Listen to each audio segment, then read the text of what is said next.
Sejam muito bem-vindos e muito bem-vindas a mais um vídeo aqui no Canto Rubro-Negro, análise de Vitória 2 Remo 0, pontos positivos, pontos negativos, sistema de jogo, ideias dinâmicas e também o que a gente faria contra o Barcelona de Ilhéus, o que a gente faria também contra a equipe do Palmeiras. Já peço para você apertar no gostei, manda pra galera, comente aí se esse horário de 17 e 18 horas é interessante para você antes da live, para que a gente saiba se vale a pena a gente fazer conteúdo nesse horário também ou não, tá? E Paulo já está aqui, sem muita enrolação, Paulo, vamos começar na tela análise de Vitória e Remo. Exatamente, antes de começar, galera, quero só dizer para vocês mais uma vez, quem quiser colaborar com qualquer valor via Pix, QR Code tá aí na tela, canto inferior esquerdo. E agora superior, análise... desculpa, agora superior porque eu tive de mexer por causa da frase, pronto. Perfeito, análise de paulo@gmail.com ou QR Code que tá aí, é só escanear, você contribui aí com as análises táticas, tanto coletivas quanto individuais. Sem mais delongas, vamos pro jogo, Léo. E aqui eu já separei a fase ofensiva do Vitória. Aqui é o Vitória. primeiro, eu errei o vídeo, foi mal, agora foi, vá. Vamos para a fase defensiva então, tá? Começar com a fase defensiva do Vitória no primeiro tempo, para a gente entender as ideias do Remo e as ideias do Vitória, claro, com a câmera aberta que vocês já estão acostumados a ver. Bom, Léo, a gente observou que durante o jogo contra o Remo, quando o Vitória pressionava, óbvio que a gente saía do 5-4-1, porque os atacantes tinham que sair nos zagueiros, nos laterais adversários, no goleiro, que é o caso do Renato Kaiser e o João Mendes, e isso fez com que o Vitória momentaneamente tivesse ali uma bagunça das linhas entre aspas, uma bagunça organizada, do 5-4-1 para o 5-2-3, mas basicamente só é a linha de 4 com os pontas saltando para poder ali pressionar, e o Vitória induzindo muito o Remo para o corredor lateral, uma prática aí que Jair Ventura faz desde que chegou aqui, outros treinadores também o faziam, essa dinâmica de dar espaço para o jogador construir pelo lado e quando a bola entra no lado, pressiona com mais intensidade. Vitória aqui no 5-4-1, balançando para o lado da bola para tentar tirar ali as linhas de passe do jogador do Remo. Remo que fazia uma saída bem sustentada, vou falar sobre isso daqui a pouquinho. Mas aqui o mesmo 5-4-1 que a gente sempre traz nas análises que o Vitória faz, uma marcação mista, ou seja, referência de zona, referência individual, Remo tentando girar essa bola de um lado para o outro, enquanto o Vitória também buscava esse balanço das linhas de um lado para o outro, e o Remo que jogava no 4-1-2-3, eu confesso, Léo, que eu só trouxe porque a modernidade traz assim, porque eu sou da época que isso aqui é um 4-3-3 com V no meio de campo. Então, mas hoje em dia todo mundo fala 4-1-2-3, mas para mim até na aceleração tá aí é 4-3-3 com um tripé no meio de campo ou com um V no meio de campo, como os mais antigos costumavam dizer. E olha como o Vitória tem ali o encaixe para poder tirar a linha de passe do portador da bola. Toda vez que a bola entrava na direita, volante, zagueiro, lateral, ponta, saltavam os jogadores para que quem tem a bola não tenha linha de passe. E aí, o que é que o Remo buscava fazer? Sempre tendo um volante no apoio, que era esse único jogador à frente do quarteto defensivo, e era um time que pesava demais o entre linhas, com o Patrick de Paula, com o Janderson, não me falha agora a memória da pronúncia dele, e o Zé Ricardo muitas das vezes, ou era o Zé Ricardo que baixava e aí o Patrick de Paula subia, mas geralmente acontecia isso. E como é que o Vitória buscava, Léo? Fechar esses espaços. Simples. Geralmente, os volantes do Vitória não saltavam juntos. Observe esse movimento aqui. Quando o Kaique salta pressão, olha como o Baralhas fecha o espaço atrás. Eles vão trocar, porque eles não podem saltar juntos na mesma região. Olha agora. Baralhas recua porque Kaique salta. Quando o Kaique salta, o Baralhas faz o que a gente chama de fechar a diagonal, que é cobrir o espaço no meio para que o passe não entre no entre linhas. E aí o Remo teve muita posse de bola nos dois tempos, né?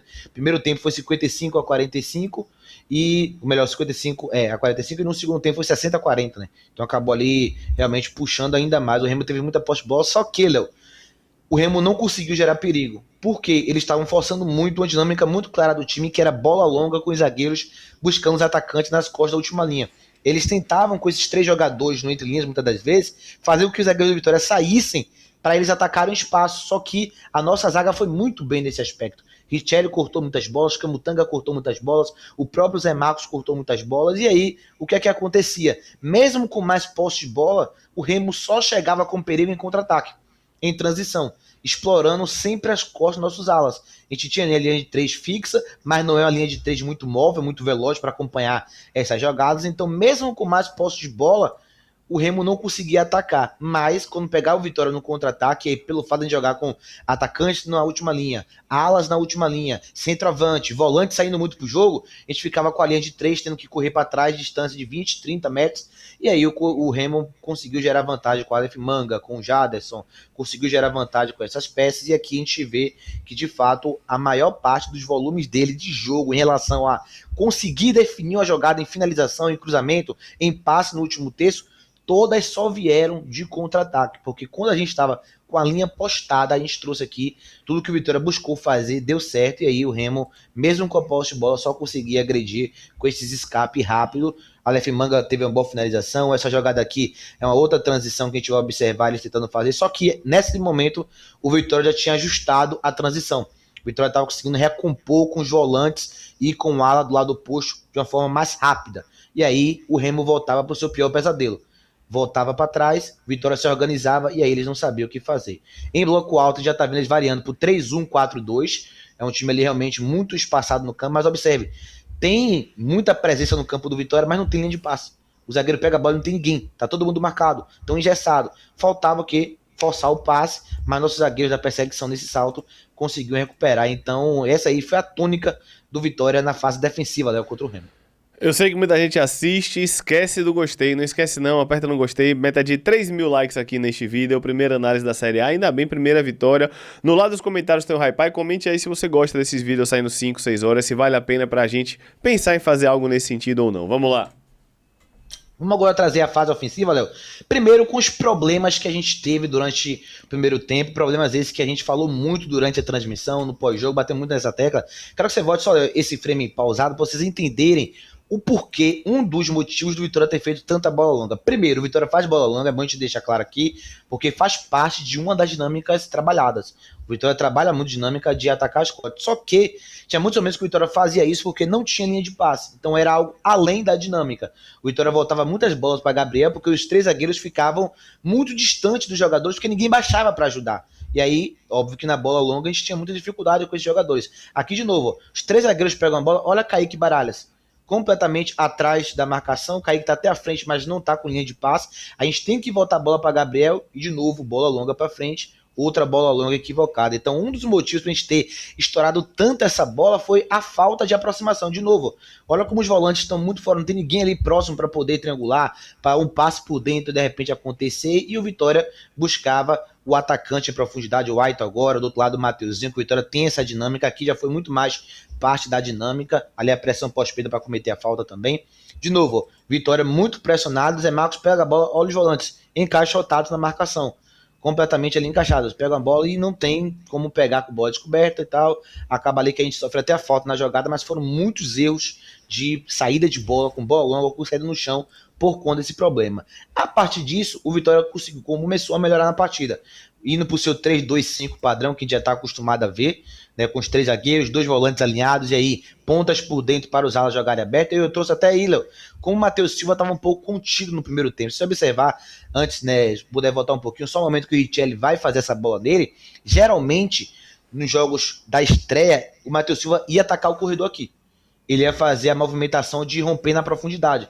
Só que ele não faz o movimento, ele não faz aquilo que ele estava fazendo com muita frequência no Bavi e na Juazeirense. E o fato dele estar muito isolado tirou ainda mais a confiança dele. Ele pega a bola agora no pé, não tem ninguém para tocar, não tem ninguém para aproximar, não tem ninguém para associar. E aí o que a gente fazia? Diagonal longa, buscando o lado oposto, tentando ali o Ramon, e aqui a gente produz a nossa primeira chance de gol, à exceção daquele lance do possível pênalti com o Aitor sendo bloqueado. Outra vez o Vitória na fase ofensiva, e o que foi que funcionou? A gente vai trazer aqui, Léo, que o Remo marcava no 4-2-3-1. Tinha tempo até que eu não vi aqui no Brasil um time na Série A marcando um 4-2-3-1, um 4-4-2, robô de assalto, né?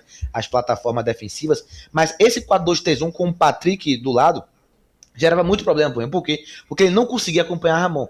Então Ramon tinha muito espaço para conduzir. Só que depois o Vitória ainda ficava em velocidade numérica. E aí, olha o que eu falei do volante. Aqui o papel do volante está nessa região que eu coloquei para ajudar na triangulação, para ajudar na base, para poder sustentar, triangular, gerar jogo. Eu vou mostrar como o Dudu fez isso no segundo tempo. Como a gente não tem, ficou 3 padrões, Ramon com Aitor, com 3 jogadores do Remo, a gente volta a bola para trás. Remo agora em bloco baixo, variando para o 4-4-2, que eles também invertiam, e a gente, de novo, tentando o passe em profundidade com o centroavante Kaiser agora, com o Zé Marcos fazendo um excelente passe de ruptura, quebrando todas as linhas do campo para encontrar o Kaiser, mas ele acabou ali não conseguindo chegar à frente, perdeu o tempo de bola total na jogada. Então essa foi a primeira dinâmica do Vitória. E aí, meus amigos, de novo, como eu falei, Vitória, na reta final do primeiro tempo, começou a melhorar, principalmente o jogo por dentro. Essa grande chance que a gente vai, grande chance não, mas essa possível chance que o Vitória iria construir foi com o Baralhas atacando o último terço, foi com o Mateuzinho e Aito flutuando mais por dentro, e aí a gente começou a abrir mais espaço. E de novo o Ramon sendo aí a peça mais acionada do Vitória na fase ofensiva. De novo, olha o Remo, como eles tinham muita dificuldade de balançar pro lado da bola. Por quê? Quem estava fazendo esse balanço era o Patrick, e aí com todo o carinho do mundo era capaz de fazer o balanço mais rápido. Então aí era muito fácil pro Ramon pegar essa bola, dominar, orientar o corpo e fazer o cruzamento. Então muitas vezes Ramon teve bola descoberta porque a gente conseguiu fazer isso. Né? Perfeito, vamos agora para o terceiro vídeo. No oferecimento da Global Corretora, sua saúde é o básico e a prioridade da Global. Garanta condições especiais 719-8520-8405, 719-9224-1694. Entre em contato com a Global que vai facilitar demais a sua vida, Paulo. Vamos para mais uma, terceiro vídeo na tela. Agora trazendo a organização defensiva do Vitória no segundo tempo, e a gente manteve basicamente a mesma ideia, só que aí, Léo, o lado esquerdo do Remo, que estava encontrando facilidade com Aleph Manga, com o lateral esquerdo Kaique gerando volume, ali com alguns contra-ataques, eles se deram mal quando entraram por ali Dudu e Eric, né? Porque a nossa pressão foi muito mais intensa, o nosso salto para encurtar foi muito mais rápido, e o Remo aí não conseguia mesmo conseguir verticalizar. De novo, Remo não vai na esquerda, tenta jogar bola na direita, mas não vai da mesma forma. Nossos saltos ali bem definidos e a gente consegue forçar o erro e recuperar a posse de bola. Então realmente foi uma estratégia que funcionou muito, mas o que é que o Remo passou a fazer após isso? O Vitória manteve o 5-4-1, padrão, né, com o Dudu, com o Kaique indo pro lugar do Richelli. Para quem pergunta, pô, como foi que o Vitória não saiu da linha de 5? Aí, ó, olha o Kaique no lugar que o Richelli estava e Dudu e Baralhas alinhados como segundo volante, né? Kaique aí, a linha de 5 que está do lado do Matheus Silva. Então ele atuou como um zagueiro no segundo tempo e o Remo, de novo, tentava girar essa bola de um lado para o outro, mas não conseguia sair no chão e tentava esse passe buscando ou o lateral ou o atacante rompendo nas costas da defesa do Vitória. Só que, como eu trouxe, por nós sermos um time muito físico, muito intenso, a gente conseguia recuperar essa bola nesse momento. E aí, o que é que o Remo passou a fazer? Pô, pelo corredor lateral não tá indo. A gente tá engessado, tá rodando a bola de um lado pro outro, não consegue quebrar e tá ficando refém da bola longa. O que é que eu vou fazer? Vou começar a explorar o entre linhas, porque embora Kaique, Baralhas com bola, são jogadores que acabam não se entendendo tanto, mas um Dudu e Baralhas é um jogador que salta muito. E aí o nosso entre linhas começou a ficar um pouco mais exposto. E essa bola começou a entrar um pouco mais. A gente manteve o 5-4-1, mas eles começaram a flutuar dois jogadores de novo ali no entre linhas, e dessa vez não tinha tanto essa leitura de espaço, já falei aqui várias vezes, que é um dos pontos que para mim Baralhas e Dudu precisam melhorar. Baralhas menos que Dudu, mas Dudu precisa consideravelmente melhorar esse índice. Só que quando o Vitória depois fechava com os zagueiros por dentro, que a gente fazia isso, os zagueiros eram responsáveis por cobrir o espaço que os volantes deixavam, o Remo voltava para o lado. E aí, quando eles iam para o lado, era de novo uma superioridade muito grande do Vitória. Observe, bola no zagueiro, esse zagueiro custou, inclusive, muito técnico, né? Ele muito lento, mas muito técnico. De novo, bola nas costas dos volantes, Camutanga salta no meia para poder definir a jogada, centroavante traz a bola para o lado do campo e aí, de novo, toda vez que a bola chegava lá do campo, era um pouco mais confortável para o Vitória, superioridade numérica, encurtava mais rápido, jogadores do Remo não tinham velocidade e intensidade, a gente defendia a área com 3 zagueiros e o lateral do lado oposto, os volantes, com alguns problemas nesse sentido, a gente vai falar daqui a pouco, mas gradativamente voltando também, aí o Remo chegava mais, nesse momento, com finalização de fora da área, até que eles vão começar a chegar de outra forma também, com um problema que a gente trouxe na live ontem aqui no Canto Brunel, que é a proteção do funil quando o Vitória está correndo para trás. Remo poderia ter feito 2 gols só desse movimento, atacando o espaço nas costas dos defensores do Vitória, cruzando para trás e a gente com os volantes sem conseguir ali proteger o funil. O Remo perdeu 2 oportunidades, a gente trouxe aqui na live de ontem, que não é algo somente desse jogo. Aconteceu contra o Bahia, aconteceu no ano passado, nos 3 últimos jogos da Série A também, né? Perfeito, e agora a gente vai para o último vídeo, vamos que vamos agora, Paulo. Vídeo 4, lembrando que a gente vai falar o nosso time para o Barcelona de Ilhéus, vai falar o nosso time para quarta-feira contra o Palmeiras, vamos lá. Aqui a gente vai trazer como o Dudu foi fundamental para o segundo tempo, fazendo algo que a gente cobrou no primeiro. Olha onde o Dudu foi pegar a bola na origem da jogada. Ele pega a bola no pé de Kaique, praticamente, como se fosse até uma espécie de zagueiro no momento do jogo. Associa, quebra a linha com passe por dentro, baralha, solto no campo. O Vitória, com 2 minutos do segundo tempo, já criou uma grande oportunidade. Mas ainda assim a gente manteve, né, o foco do que a gente estava explorando, que era esse espaço no lado do campo, porque ponta Patrick, que entrou aberto, não conseguia acelerar, e aí Jamerson puxa ele fora para dentro. Olha onde Baralha está. Baralha está por dentro, porque como o Dudu baixou muito para construir, Baralha teve mais liberdade para sair no campo. E aí ele infiltrou na área, ele apareceu entre linhas, ele se soltou um pouco mais, ele não ficou somente escondido nas costas dos volantes adversários. Paulo. De novo, diga. Mantendo a estrutura de 3 zagueiros. É bom falar isso, repetir isso várias vezes. Vamos lá. De novo aqui, Léo, observe, Vitória fazendo a saída lateralizada, porque Remo demorava muito de soltar a pressão. E olha o Dudu, lembra que eu falei que o volante não estava fazendo isso com o lateral? Volta aí, Léo, só pra você ver a diferença daquele lance de Ramon para esse lance de Matheus Silva. Aquele lance aí, o Ramon, era como se Dudu não existisse e não tivesse ponta.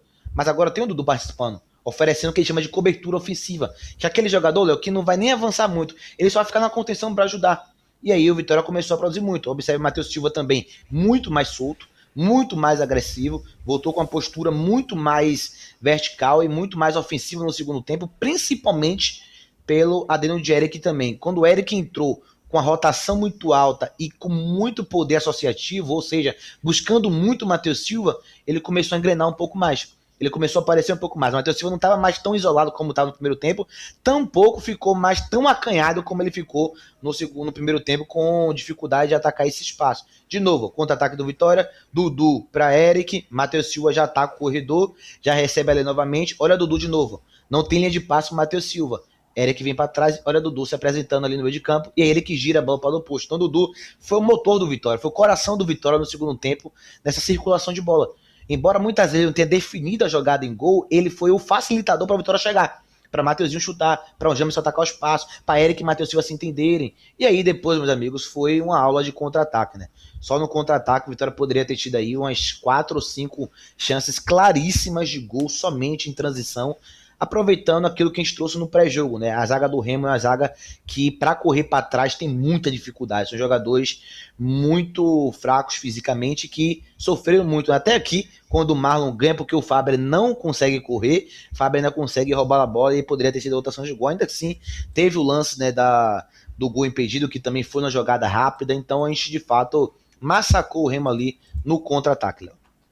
Perfeito, gostou da análise? QR Code na tela, ó.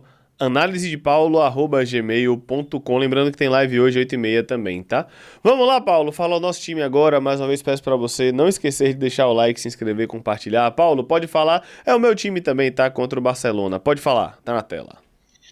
Barcelona de Léus, a gente tem aí o Gabriel Vasconcelos, Nathan Mendes, Jamerson, Luan Cândido, Ivan Henrique e Edenilson. A gente tem aqui, né, Léo, um pouco de divisão, porque eu pensaria com o Richelli, pelo fato de não ir com ele pro jogo contra o Palmeiras. Contra o Palmeiras, independente dele jogar ou não, ele é meu reserva, tá? Já eu iria aqui com o Yuri. Você, daqui a pouco. Né? E Yuri também poderia ser uma ação interessante, mas acho que vai botar o Gabriel para ele pegar ritmo, né? Pra ele ainda ir pegando um pouco mais de bagagem. José Breno e Ronald, eu acho que Dudu Miraíma deveu, né, Léo? Nos primeiros jogos do Campeonato Baiano, a gente chegou a esse consenso que não é que ele fez um campeonato ruim, mas não foi o nível que a gente esperava, não impactou tanto quanto a gente esperava. Vovô vai ter ali a oportunidade. Eu colocaria o Fabrício também, né? Já que o Pedro Henrique não deve ainda reunir condições de estar disponível. E o Kik Savejo aqui na nossa ponta esquerda foi o nosso principal problema no Campeonato Baiano. Felipe Cardoso muito abaixo. Colocaria o James para pegar mais ritmo de jogo ainda. Jogo no Allianz também vai ser um sintético, até para ele se habituando se precisar dele. E o Nathan Mendes fazer a estreia, né, Léo? Fazer a estreia e jogar contra o Palmeiras. Já adianto aqui, ó. A gente iria com Gabriel, Zé Marcos, Camutanga, Kaique, Nathan Mendes, Ramon, Baralhas, Dudu, Eric, Aito e Kaiser. E aí, Paulo? Vamos lá, explicando um pouco o nosso motivo, né? Kaique, pra gente, foi melhor de zagueiro do que de volante. E o Richelli, embora não tenha feito um jogo ruim, mas tem alguns problemas ainda de ritmo de jogo, de adaptação, que ele vai sofrer um pouco mais. E Kaique Gonçalves tem a saída de bola que ele pode ajudar. Né? Então, por isso, a gente manteria Kaique ali, manteria a linha de defesa, mas iria com o Nathan Mendes no lugar do Matheus Silva, não porque o Matheus Silva é reserva, então tem que ir pro banco, não por conta disso, mas por conta do contexto do jogo, né, Léo? É um jogo onde a gente vai Vamos lá. 70% do jogo se defender. Sem dúvida. 70% se defender. E aí, naturalmente, é mais útil uma estratégia de jogo defensiva do que indo para atacar. Jamerson ainda pode não sustentar, né, jogar inicialmente, então é melhor ele pegar ritmo aos poucos, por isso a gente mantém o Ramon. Baralhas e Dudu pelo jogo que ele fez, com a cabeça no lugar, tem tudo para nos ajudar também, principalmente compensando a parte física. E na frente, eu acho que a galera vai nos cornetar. E Aitor? Aitor no lugar de ninguém, né? Ele vai mantendo, a gente manteve no time titular, só que colocou o Eric no lugar de Mateuzinho e Caio centroavante. Eu não achei que Mateuzinho fez o jogo ruim, mas eu acho que Aitor, em alguns escape, ataque ao espaço, ele pode ser útil. Eu acho que defensivamente, Aitor é um cara muito inteligente. Eu acho não, um fato, né? Defensivamente ele sabe fechar espaço, ele sabe fazer cobertura. É verdade, ele vai ter dificuldade no duelo físico, mas ele vai ter dificuldade no duelo físico contra o Palmeiras, contra o Remo, contra todo mundo. Mas para um jogo fora de casa em que eu vou precisar, até porque Ramon vai subir em algum momento, de um cara que vai ler melhor esse espaço, vai fazer a cobertura, eu mantenho o Aitor no primeiro momento, mas entendam, muito mais por contexto de jogo do que por bola, porque a partida de Aitor contra o Remo foi horrível, foi a pior partida de Aitor com a camisa do Vitória. Mas como é um jogo fora, um gramado sintético, a bola mais rápida, eu preciso também, Paulo, ter alguém para mudar o jogo no banco, né? Então deixa o Mateuzinho para mudar o jogo no segundo tempo. Eu iria com o Aitor, só que a minha justificativa é diferente da sua, é pela parte ofensiva mesmo. Eu acho que um jogo como esse, a gente vai precisar de um cara que também controle mais o jogo, sabe? Um cara que só não puxa em velocidade, mas um cara que consegue ele ser mais técnico, achar passes inteligentes, segurar um pouco mais, porque eu acho o Mateuzinho, né, melhor defensivamente que ele. Eu particularmente acho o Mateuzinho mais voluntarioso, embora ele saiba fechar espaço, mas eu acho o Mateuzinho mais intenso, morde um pouco mais do que o Aitor morde.